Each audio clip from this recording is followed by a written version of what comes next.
బీసీలను ఇంకా అనగదొక్కడానికి చేసినటువంటి ఒక కుట్ర ఈ నివేదిక. ఈ నివేదికను నేను ఎట్టి పరిస్థితుల్లో అంగీకరిస్తలేను.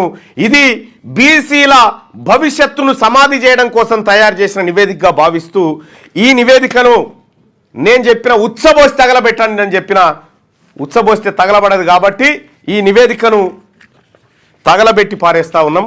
ఇది దొంగ లెక్క. ఈ దొంగ లెక్కను ఎట్టి పరిస్థితుల్లో బీసీలు సహించరు.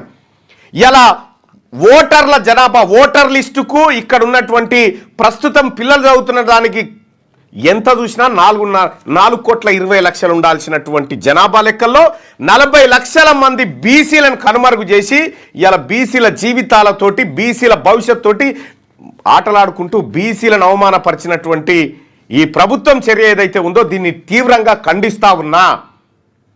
ఈ నివేదిక దొంగ లెక్క. ఇది రాష్ట్ర ప్రభుత్వం అసెంబ్లీలో తర్వాత మండలిలో చెప్పినటువంటి లెక్క ఏదైతే ఉందో ఇది దొంగ లెక్క. బీసీ ప్రజలారా అర్థమైపోయింది. వీళ్ళు మనకు న్యాయం చేయడానికి కానీ లేకపోతే మనకు రిజర్వేషన్లు ఇవ్వడానికి కానీ మన లెక్కలు తీయడానికి వీళ్ళకి ఇష్టం లేదు. ఇవన్నీ దొంగ లెక్కలు. ఈ లెక్కలకు సంబంధించి నేను నిరసన వ్యక్తం చేస్తా ఉన్నా. ఈ రాష్ట్ర ప్రభుత్వం తప్పుదోవ పట్టించింది బీసీ ప్రజానికానికి.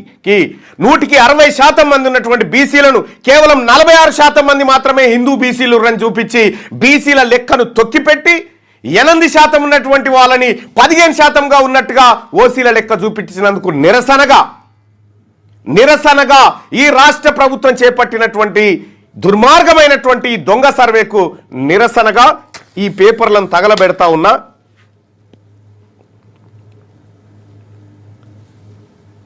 ఇవి బీసీ ప్రజలను మోసం చేసినటువంటి నివేదిక ఏదైతే ఉందో ఈ చట్టసభలో ప్రవేశపెట్టినటువంటి నివేదిక దీన్ని తగలబెడతా ఉన్నాం ఇవాళ. ఇది దొంగ లెక్క. ఈ లెక్కల ద్వారా బీసీల అస్తిత్వం పోతా ఉంది. అందుకోసమే ప్రజలారా ఈ లెక్కని ఎట్టి పరిస్థితిలో మేము అంగీకరించాం. ఇది దొంగ లెక్క. ఇది జానారెడ్డి చేసినటువంటి సర్వే. ఈ సర్వేని మేము ఎట్టి పరిస్థితిలో అంగీకరించాం.